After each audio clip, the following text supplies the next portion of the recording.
pour moi, créer de la matière, que ce soit en étant musicien ou peu importe en fait, c'est générer de l'échec. J'ai grandi où y a plus beaucoup de plantes vertes. Du coup je suis tout pâle, j'ai fait un transfert. J'aime ni la ville ni le silence. Pour moi choisir son camp c'est un enfer. Tes chansons sont jolies mais impersonnelles. Moi, en tant qu'auditeur, qu'est-ce que le nom Sheldon m'évoque? Pour moi, il m'évoque un peu la période post-section d'assaut, la période de renouveau du rap français vers un rap avec des valeurs à l'ancienne, mais une espèce de, enfin, une musicalité moderne, voire post-moderne en fait. Voilà, c'est ça que ça m'évoque, ce nom-là, en toute subjectivité d'auditeur qui a vécu aussi l'époque des débuts de la 75e et tout ça. J'ai hésité, pour être honnête avec toi, à t'interviewer aujourd'hui pour Spectre parce que j'ai trouvé que c'était un album tellement intime que je me disais ouais, toutes les questions que je vais avoir que je vais peut-être lui poser sur l'album, en fait les réponses elles sont peut-être déjà là, tu vois. J'ai quand même décidé de le faire parce que je trouve qu'il y a quand même un intérêt justement dans cet album où tu te dévoiles, de parler du fait que tu t'es dévoilé et de revenir, d'en profiter pour revenir aussi sur tout ce parcours qui t'a mené finalement à Spectre. Donc je préviens les auditeurs, on va pas faire une analyse track par track. Je pense que le meilleur moyen de comprendre vraiment le contenu de l'album, c'est de l'écouter parce qu'effectivement il y a vraiment tout. Tu dis tout dedans, je trouve. Donc on va plus essayer d'avoir une conversation pour comprendre Sheldon. Voilà, ça te va? Oui, c'est très bien. Let's go. Ouais, je vais soulever tout le rap, impossible de dormir en paix si j'ai pas tout fait pour ça. Quoi? Ils veulent des lobes et des putes, je vais les coffrer dans des pokéballs juste pour les choquer. Je pense qu'on peut aussi introduire cette conversation en remerciant ton public qui a entièrement participé au final à l'élaboration de ce projet puisque tu as fait un crowdfunding là-dessus. Tu veux revenir un petit peu sur ce move? On peut en parler 2 minutes si tu veux. Bah ouais, carrément. Écoute, il y a des gens, il y a énormément de gens qui m'ont aidé à porter la réalisation du projet. D'autant que la campagne a bien mieux marché que ce qu'on pensait. Donc là où pour nous c'était une espèce de soutien fin de projet pour pouvoir boucler certaines choses qu'on avait prévues, on a eu beaucoup plus d'argent que prévu et du coup on a pu faire beaucoup plus de choses que ce qu'on avait prévu de faire pour l'album. Donc ouais, c'est très cool, un grand merci à tous les gens qui ont participé et c'est clair que sans eux l'album n'aurait pas été ce qu'il est, quoi. J'ai commencé la musique quand j'étais petit. D'abord avec ma famille, puis en groupe, jamais seul. À 16 ans, j'ai rencontré ceux qui sont devenus ma deuxième famille. On a créé 75e session pour pouvoir aller au bout de nos projets, pour nous aider les uns les autres et parce qu'on a toujours pensé qu'on y arriverait mieux à plusieurs. Ouais, il y a ce côté de la famille qui te ramène aussi à la réalité et qui crée ce thème aussi dans l'album, enfin qui engendre peut-être en partie ce thème de très terre à terre, de chercher la monnaie, de chasser les billets un petit peu, et du coup au final d'être à la fois dans son monde, mais aussi de vivre confortablement.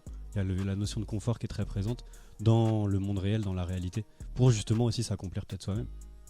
Ouais, bah le truc c'est que déjà sur la question de la famille, moi c'est un peu particulier parce que je fais partie des gens qui ont la chance d'en avoir plusieurs, des familles, d'avoir ma famille de sang, quoi, enfin mon père, ma mère, ma soeur, tout mon cercle familial proche, et d'avoir après cette espèce de surcouche de la 75e session et de mon collectif et de mes amis où du coup on a quand même vécu, tu vois, 10 ans en coloc tous ensemble. Enfin il y a une espèce de proximité que tous les gens n'ont pas dans leur groupe de potes, qui en tout cas qui peut être exactement comme la famille, c'est-à-dire à la fois très bénéfique et très envahissante par moments. Et sur la question du confort, en fait, je sais pas si c'est vraiment confort le mot. En tout cas, ce qui est sûr, c'est que nous, avec 75e session, on a fait très très souvent le choix de dire que l'argent c'était pas important. Et qu'il y a un moment où on s'est rendu compte que c'était quand même limitant par rapport à ce qu'on pouvait faire, parce que nous on a eu beaucoup de chance, notamment au début, parce qu'on savait faire beaucoup de choses, qu'on était beaucoup et qu'on a pu être, tu vois, sur plein de pôles d'activité en même temps, de la musique, du mixage, du beatmaking, du rap, du graffiti, de la vidéo, de la photo, tu vois, et on a pu être comme ça un peu parallèle et un peu à agir tous sur les parcours des uns et des autres et s'aider, et c'est un truc qui est très puissant au début. Mais ce qui peut être compliqué dans ça, c'est si tu as l'impression que tu es parfaitement autonome, du coup tu fais ça aussi peut-être un peu dos tourné à tout le reste. Et tout ce reste-là, il a souvent un coût, tu vois, et ce qui est normal quand tu travailles avec des gens, il faut les payer. Et du coup, c'est peut-être aussi une maturité de la façon de créer et de la façon dont je fais de la musique aujourd'hui. C'est ça dont je parle quand je dis qu'il faut des sous. Tu sais, c'est pas spécialement des sous c'est pas spécialement du confort de vie ou tu vois, c'est plutôt du confort de création et de dire que c'est bien si tous ces gens avec qui j'ai fait des choses pendant des années, pour qui j'ai fait des choses, c'est bien si tout ce monde-là arrive un peu à s'auto-alimenter financièrement et à gagner des ronds pour pouvoir continuer à faire des projets ensemble, quoi. Ouais. Un pied dans la merde, bien sûr c'est le droit, pourtant passe cartophile. Et si je me suis rangé c'est par choix, c'est pas grâce aux flics. J'ai pas le caractère, ni la force d'un demi-dieu, plutôt dépressif comme un fan équipe de France en 2000. Ça revient aussi à la notion d'équipe qui marque vraiment toute ta carrière d'artiste. Vous avez créé la 75e session, je crois que tu avais 16 ans, un truc comme ça. Ouais, un peu plus, peut-être 17, mais oui, par là, quoi. Ok. Mais ouais, ce qui a marqué aussi les gens dans la 75e session, c'est qu'il y avait vraiment un état d'esprit d'entraide qui s'en dégageait, que ce soit à travers les featuring que vous faisiez entre vous, à travers finalement le spectre qui se dégageait aussi, le dénominateur commun qu'il pouvait y avoir entre les artistes qui passaient au dojo, et aussi tu vois, des initiatives comme les John Doe. À l'époque, tous ces freestyles, on voyait que la bouche, c'est des freestyles anonymes un peu. Donc il y avait toute cette logique de mettre en avant des artistes, une sphère artistique. Et du coup, en parlant des John Doe, je trouve dans ta carrière, il y a aussi du coup tout un rapport à l'anonymat, tu vois, qu'on a brièvement évoqué, et qui me fait penser aussi, il y a beaucoup la culture japonaise aussi qui est en spectre dans ta carrière. Et je sais pas si tu as déjà vu, là je te montre la photo, mais il y a des moines comme ça au Japon, tu dois connaître, qui du coup font de la mendicité, mais pas dans le sens péjoratif du terme, si jamais il y a un sens péjoratif à ce terme-là, mais avec un masque, et en fait pour marquer leur absence d'ego. Et du coup il y a ce truc-là aussi dans l'ensemble de votre groupe, et dans ta carrière, dans tes décisions à toi aussi personnellement, de mettre plus la musique en avant que l'ego, c'est-à-dire les noms, les personnes. C'est la première fois sur Spectre qu'on voit ton visage sur la cover de l'album, si je me trompe pas. Ouais, bah non, absence d'ego, je dirais pas ça. Un ego, on en a tous un. Et ouais. En plus, je pense que c'est sain, tu vois. Je pense que c'est si tu t'oublies toi-même dans ce que tu fais, ça peut être aussi dangereux. Donc, je serais pas aussi radical, tu vois, que peuvent être certains moines, genre les moines du silence ou quoi, tu vois. Ouais. Mais par contre, ouais, c'est sûr qu'en tout cas, nous, avec 75e session, on a fait le choix de pas cultiver l'ego, c'est-à-dire que ce soit pas forcément le premier truc qu'on laisse voir aux gens. Ça veut pas dire qu'on en a pas, ça veut pas dire qu'on en met pas dans notre musique, tu vois. Ça veut pas dire que moi je suis pas fier de ce que je fais ou que je le revendique pas. Ça veut simplement dire que ça me paraît plus important, et toujours maintenant, même s'il y a ma tronche sur la pochette ou qu'on me voit dans les clips, tu vois, ça me paraît plus important ce que je fais que ce que je suis, en tout cas en matière artistique, et dans ce que les gens, je préfère que les gens m'écoutent plutôt qu'ils sachent qui je suis, tu vois. Briller, mais pour briller, faut un billet. Je veux des billets, je veux les plier pour m'en aller loin d'ici. J'ai déjà vu la fin du niveau. J'ai regardé sur internet la définition de spectre, tu vois, parce que c'est un mot qui est utilisé dans de différentes manières au final. Et je vais t'en donner 3, et tu vas me dire peut-être laquelle tu penses te correspond le mieux. La première, du coup, c'est l'apparition effrayante d'un mort. La deuxième, ce serait la décomposition d'une onde ou d'un rayonnement en ses différentes composantes. Et la troisième, c'est un champ d'action, un champ d'efficacité. Voilà, laquelle de ces 3 te paraît la plus pertinente pour cet album? Écoute, je dirais sans doute la deuxième, mais en fait l'album, au final, moi je l'ai appelé Spectre pour une raison assez précise. En fait, comme on se disait au début, c'est un album assez personnel où je parle de moi beaucoup, et je trouve assez vaniteux pour un artiste quand tu décides de faire un album où tu parles de toi, de croire qu'à la fin tu t'as donné une espèce de, tu sais, de livraison de toi-même aux gens, un espèce de truc complet, genre voilà le mode d'emploi de Sheldon ou de moi j'y crois pas trop à ce truc là et j'étais relativement conscient pendant que je faisais l'album que dans tous les cas, même si j'allais parler de moi, si j'allais dire des choses qui étaient si j'allais essayer de dire des choses qui étaient vraies ou sincères, en tout cas ce qui resterait une fois que l'album serait sorti, justement ce serait une espèce de spectre, de halo de la réalité, c'est-à-dire une espèce de portrait mais un peu effacé, un peu flou de moi-même, tu vois, qui est pas justement forcément très réaliste ou très c'est pas non plus très efficace. Tu sais, tu fais un album où tu parles de toi, entre ce que tu as voulu dire de toi et ce que les gens comprennent, déjà forcément il y a une espèce d'entropie naturelle, et en plus moi je comme c'est pas un exercice auquel je me livre forcément très souvent, c'est compliqué pour moi de pré-shot l'effet que ça va avoir sur les gens. Donc c'était ça un peu Spectre. Pour moi, c'était une façon de dire que l'album serait un peu flou, comme ça, Ok. un peu délavé. J'illumine comme un rayon de lune dans la pénombre. En fait, je rayonne depuis petit, mais personne regarde dans la pénombre. J'ai un spectre quand tu passes entre les gens dans le couloir du métro. J'illumine comme un quasar, ouais, j'illumine comme un. Moi, j'en ai eu une compréhension qui est un peu différente et qu'on va essayer de découler aussi. C'est ça qui est intéressant, c'est de voir la vision que toi t'en avais, la vision que peut-être certains de tes auditeurs en ont. Donc on va la dérouler aussi pendant le truc. Dans Quasar, tu dis justement que tu brilles depuis petit, mais que personne regarde dans la pénombre. J'ai eu l'impression que dans ton parcours, tu vois, t'es le type d'artiste qui a toujours un peu baigné dans la musique depuis très jeune. Euh, et je voulais savoir, enfin, je sais pas si tu as eu un déclic à un moment pour te dire tu vas faire de la musique, en faire ton métier, ou si ça a été en fait une suite logique d'événements de ta vie. Non, ça a toujours été, je crois, ça a toujours été le moteur de départ. En tout cas, j'ai commencé la musique très très jeune.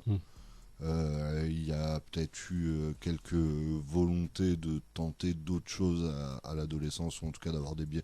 Mais j'ai toujours su que c'était de la musique que je voulais faire. Ensuite, j'ai peut-être mis un peu de temps à cerner, notamment que ce serait pas être instrumentiste. Moi, à la base, je suis instrumentiste et j'ai peut-être mis un peu de temps à cerner que c'était pas ça le truc que j'avais le plus envie de faire dans la musique, de m'éveiller à l'écriture et d'avoir envie de raconter des choses.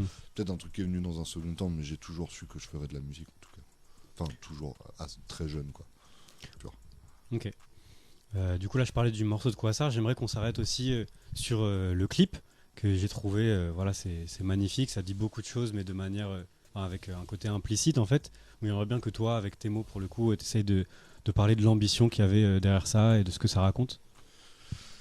Bah, en fait, moi, quand on fait des clips pour mes trucs, d'abord, avant Spectre, il y avait énormément de clips qui étaient de l'animation ou des trucs en tout cas où on me voyait pas.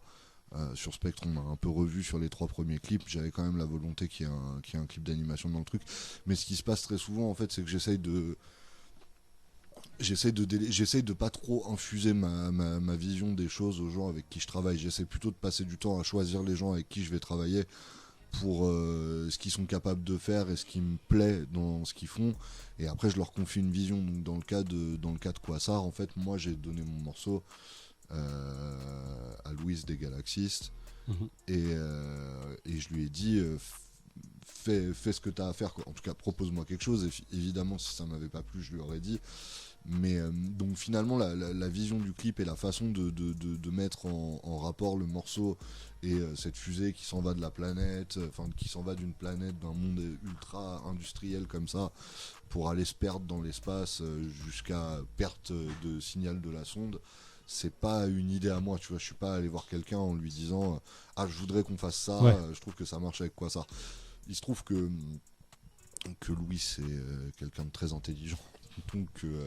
Donc tu vois, la vision qu'il a eue sur le morceau me correspondait, me convenait, mais ça serait vraiment plus à lui qu'à moi, parce que pour moi c'est presque une œuvre d'art à part entière. C'est une bulle dans la bulle, mais Donc il est lui auteur de ce truc-là et moi je suis auteur du morceau. Et presque pour moi un clip ça devient intéressant quand la musique devient un habillage à autre chose. Il m'a dit une phrase que j'oublierai jamais, il m'a dit « Pour moi la réussite c'est une multitude d'erreurs ». J'étais choqué. Je dis « Pourquoi tu me dis ça ?» Il me dit « Parce que je vais faire 9 prods, la 10e je vais la kiffer, mais la 11e je vais réussir à la faire grâce aux 9 que j'ai loupés ».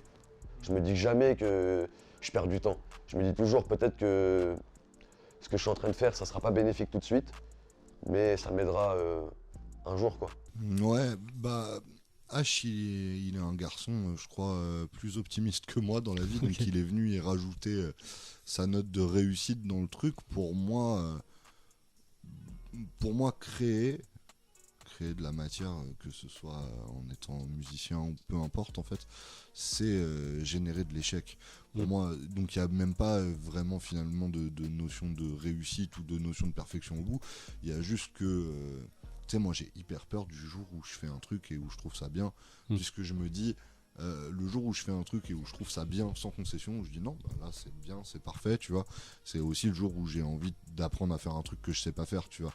Ça veut dire moi j'ai hyper peur de réussir à faire ce que je veux, parce que si je réussis à faire ce que je veux, ça englobe quasiment instantanément la perte d'envie de faire ce même truc. Enfin, tu sais, mais pour moi c'est un truc qui est dans tout, tu vois. C'est un truc de quand t'arrives à faire quelque chose bien, c'est le moment où tu commences à t'en désintéresser. Ouais.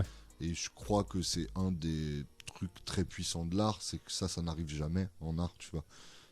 T'es jamais 100% de satisfait de ce que t'as fait, et c'est ce qui te permet de recommencer à l'infini et de travailler des techniques et de travailler des façons de toucher les gens. Aujourd'hui, j'ai envie de vous proposer quelque chose de plus personnel que tout ce que j'ai pu faire auparavant, mais j'ai pas envie de le faire seul dans mon coin. Jusqu'à maintenant, j'ai voulu explorer plein d'univers, parler des choses que j'aimais, qui m'angoissaient ou qui me faisaient peur. Je l'ai toujours fait avec un genre de concept, en me disant qu'un monde imaginaire ou des références culturelles reflèterait mieux ce que j'avais à dire que juste raconter ma vie. Au final, je me rends compte que j'ai jamais vraiment parlé de moi sans filtre, et je trouve que c'est le bon moment pour commencer à le faire. Du coup, est-ce que c'était vraiment le bon moment, et pourquoi c'était le bon moment pour toi de briller un peu plus, ou de te mettre plus en avant, disons? Je sais pas pourquoi c'était le bon moment, parce que c'est pas un truc que j'ai pré-shot en fait, justement. Ouais. C'est quand tu fais un album, les gens voient le résultat à l'arrivée, mais moi je me suis pas dit let's go faire un album sincère où je parle aux gens, tu vois. Ouais. C'est-à-dire que c'était un moment de ma vie, je pense, qui était propice pour le faire, où j'avais des choses à dire, où je comprenais des choses sur moi-même qui me donnaient l'impression de pouvoir être pertinent en parlant, tu vois. Donc je l'ai fait. Mais du coup, si tu veux, c'est pas vraiment un truc que j'ai pré-shot où je me suis dit, ah ok, là, vas-y, on va faire un album. Donc maintenant, c'est simple pour moi de dire que j'avais envie de faire un album où je parle un peu plus de moi, tu vois. Mais en fait, en réalité, c'est pas ce qui s'est passé. C'est j'ai fait des morceaux, et en regardant les morceaux, on s'est dit, ah, tiens, en fait, c'est ça qui est en train de se passer. T'es en train de faire quelque chose de plus personnel, de plus deep, et surtout de plus adressé aux gens. Donc on a pris des décisions qui allaient dans le sens de mettre ce truc-là en avant, puisque c'était ce que j'étais en train de faire, tu vois. Mais c'est pas forcément un truc que j'ai pré-shot à l'avance, tu vois. Ouais. J'envisageais pas de faire un album spécialement plus personnel. Bon, je savais que ça serait pas Lune Noire et que je raconterais pas une histoire, mais ensuite, tu vois, pareil, je me suis pas interdit, tu sais, de faire des références pop culture comme j'en faisais et tout. J'avais juste autre chose à dire, mais c'était pas vraiment prémédité, quoi. Ouais, c'était pas une décision, c'était en fait une réalité. C'en est devenu une, tu sais, tu fais 4-5 morceaux et tu t'aperçois que le mood ça va être ça, et du coup forcément t'orientes un peu et tu te dis bon bah ok, allons-y franchement dans cette direction-là, tu vois. Merci Sheldon. Je sais pas si t'as quelque chose à rajouter, mais c'était ma dernière question pour toi. Merci de m'avoir reçu. Merci à toi. Pour coucher mon cœur sur le papier, j'ai besoin d'un stylo et d'un thermomètre. Y'a pas d'artifice, c'est un truc normal. Bref, un truc qui me ressemble. On vit dans un monde où rien se paye. Mon frérot m'a dit qu'on avait rien de space. Alors j'essaie de peser chacun de mes mots, d'assimiler chacune de mes erreurs. Cette ville est un vaste songe et moi je ne suis qu'un de ces rêveurs. Maman m'a appris à créer, papa m'a appris à compter. J'ai rien à voir avec ces gosses de bourg. J'essaie de devenir un homme de goût.